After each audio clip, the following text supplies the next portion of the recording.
Buongiorno a tutti, sono Sergio Amadori, il presidente dell'Associazione Italiana contro le leucemie, linfomi e mielomi, e volevo questa mattina cogliere l'occasione per salutare tutti i presenti e per ringraziare in maniera particolare i promotori di questa importante iniziativa alla salute dei cittadini, in particolare il grande amico Paolo Pasini, presidente di AIPASIM, un'associazione di volontariato che si occupa di malattie e sindromi mielodisplastiche, e Giovanni Agliata, il presidente di AIL Venezia, una delle nostre sezioni provinciali più importanti. Volevo anche augurare a tutti voi buon lavoro e una magnifica riuscita di questo simposio, che credo che sia estremamente importante, perché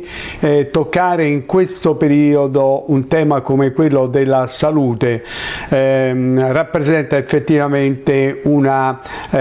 argomento di grandissimo interesse per tutti noi, soprattutto, come dicevo, in quest'anno in cui l'avvento della pandemia ha portato ha indotto gravi danni non solo per i pazienti ma per tutto il sistema sanitario del paese.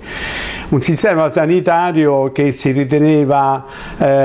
molto forte, molto ben strutturato, ma di fronte all'emergenza della pandemia si è dimostrato anche molto fragile, ed è la fragilità che immagino sarà la base di tutta la discussione che avverrà oggi. Fragilità del sistema sanitario, ormai sotto gli occhi di tutti, fragilità della nostra economia, fragilità del tessuto sociale, a dimostrazione che noi tutti, quando siamo in buone condizioni di salute, ci sentiamo quasi invincibili, capaci di resistere a ogni malattia, ma poi basta un virus microscopico per mettere in estrema difficoltà noi e tutto il sistema. Ecco, io credo che aver deciso di riunire in questo evento rappresentanti dei medici che si occupano di tumori del sangue, delle associazioni che si occupano di malattie rare,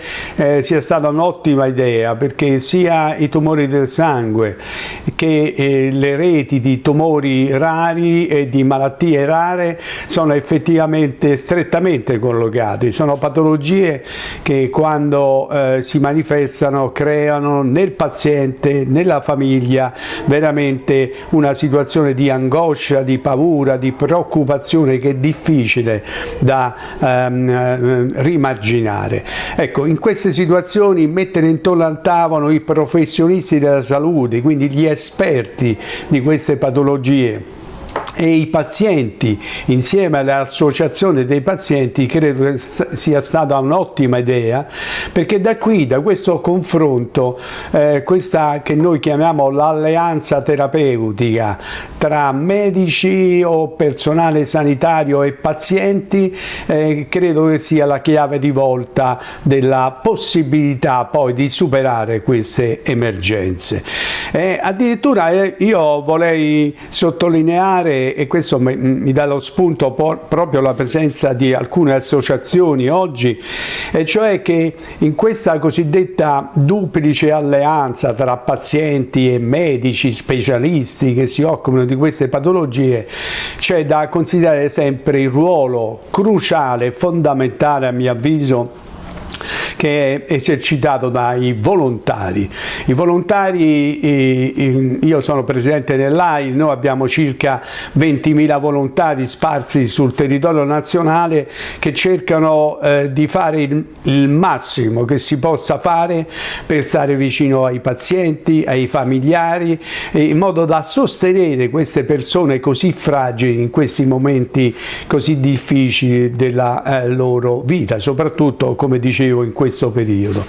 E queste sono persone veramente straordinarie che operano grazie al loro spirito di fraternità che li anima, uno spirito che consente a loro di lavorare in prossimità di queste persone in maniera gratuita, veramente spendendo parte della loro esistenza. Come presidente dell'AIL io non posso altro che ringraziare l'opera di queste persone che credo che siano state durante questa pandemia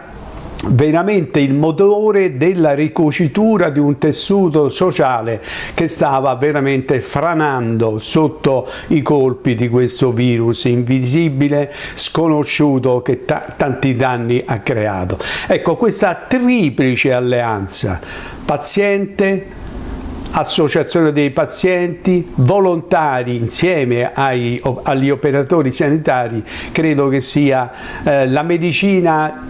possibile e giusta probabilmente per poter uscire tutti insieme coesi da questa grave emergenza. Finisco qui per augurare a tutti voi un ottimo lavoro, sono sicuro che questo evento avrà un grande successo e consentitemi di ringraziare ancora il presidente di AIPASIM, Paolo Pasini, e il Giovanni Agliata, presidente di AIL Venezia, che sono sicuro vi illustrerà quello che AIL in questi 50 anni di storia ha fatto a favore dei nostri pazienti.